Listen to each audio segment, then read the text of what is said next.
mbuzi inakuwa 200, ngamia inakuwa 50 hivi. Mbuzi 3 ndio nabaki. Lafa anani njira, bisana mbura shibugwa, mbura chinyasa. Anani njira garage, nekanu toch. Nodor sub-county is far away from recovery.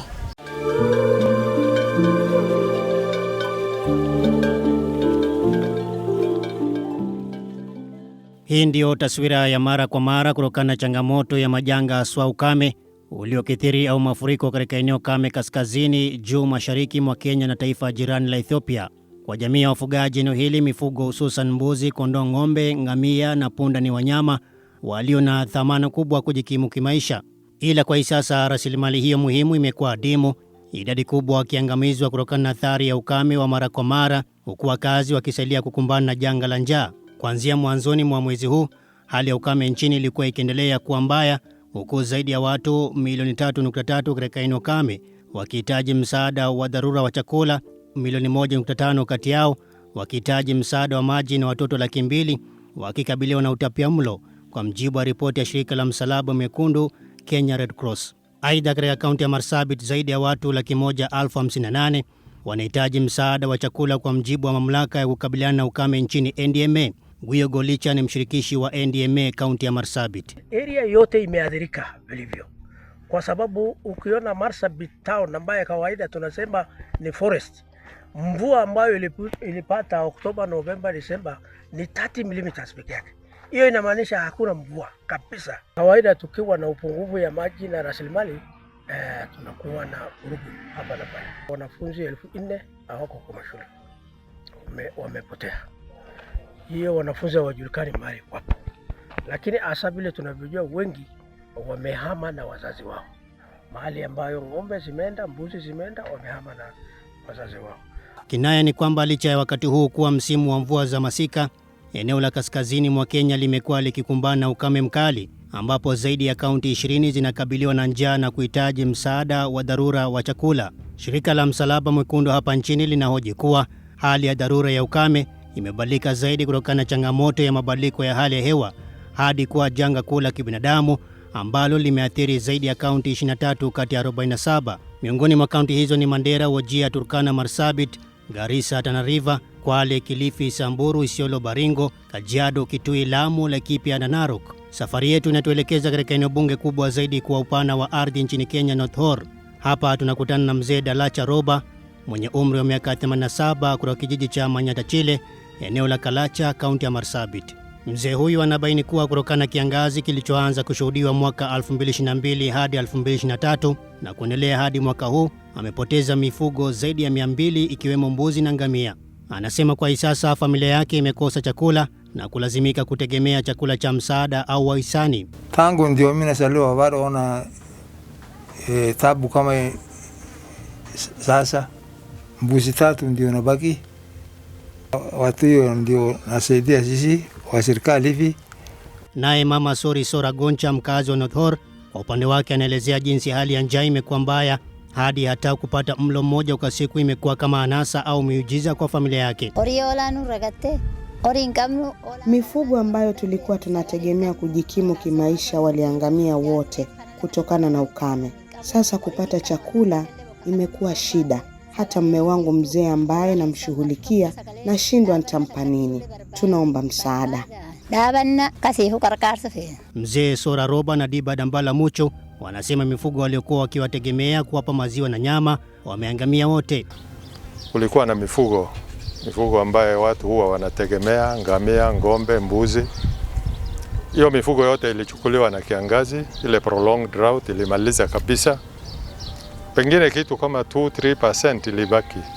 Ile imebaki naye mvua inaendelea kunyesha. Ile mvua inanyesha hii sasa ya juzi imemaliza hata ile kitu kidogo imebaki kwa sababu ya mafuriko. Tangu jilali ilianza na hata baada ya mvua, hali hao saa hii iko mbaya sana. Na hata ukienda ndani ya hii Manyata, wasengine tayari ni kutoka Manyata hii ya chini kwanza hapa na ile ya juu, karibu wase 20 saa hii hata ukienda kwa jumba ukihakikisha wanalala, haitembei, na hiyo yote ni kukosa nguvu.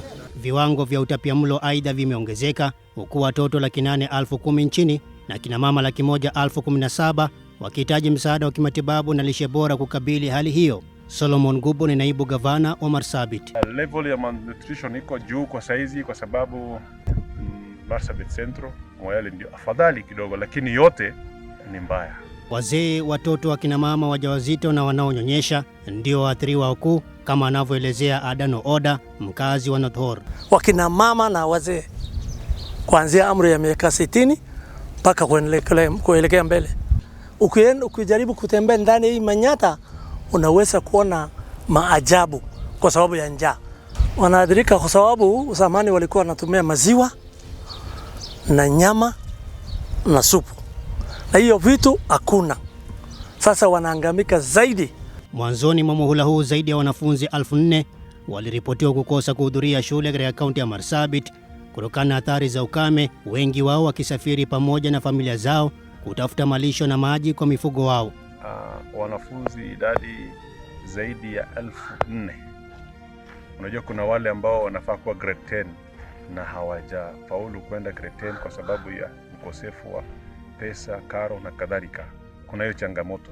Lakini kuna wale ambao wamehama na mifugo ya wazazi wao. Hata hivyo, licha ya mvua kubwa kushuhudiwa katika sehemu nyingi nchini na kusababisha mafuriko, hali mbaya ya njaa ingali inashuhudiwa katika eneo kame la wafugaji wa kuhamahama. Bi Darare Gonche kutoka North Horr anasema athari ya ukame na mafuriko ingali hai miongoni mwa wafugaji wanaotegemea mifugo kujikimu kimaisha. North Horr sub-county has really been affected by even previous drought. Sasa yale ambayo yameongezeka ni mafuriko. Unajua kama mtu tayari ako na njaa na tena mvua inyeshe, hiyo sasa inakuwa double tragedy. Mzee Martin Simferecha na mama Dibaye Idris ni wakazi wa wadi ya Loglogo, eneo bunge la Isamis. Mvua kweli tumepata, lakini njaa ni vile vile tu. Hata imesidi, watu hawana chakula. Kwa hivyo tunaomba hata chakula NDNA na idara nyingine yote ifike watu wananchi wapate chakula. Njaa inakuwa mingi. Hatuna chakula. Hata saa hatuna lunch ya kupika hata saa hii. Kwa hivyo tunataka usaidizi. Usaidieni hata sisi kwa hii maji tu. Hii maji anachukua sisi. Waziri wa Jumuiya ya Afrika Mashariki, maeneo kame na maendeleo ya kikanda, Beatrice Askul, anahoji kwa idadi ya Wakenya wanaokabiliwa na njaa itaongezeka hadi milioni 3.6 ifikapo Juni mwaka huu wa 2026.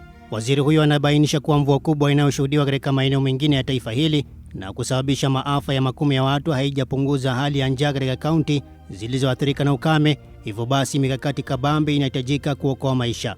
Serikali ya kitaifa zile za kaunti, mashirika yasiyo ya kiserikali na wadau tofauti aidha wamekuwa wakiendelea kusambaza misaada ya chakula na kuweka mikakati zaidi kukabiliana na changamoto ya usalama wa chakula.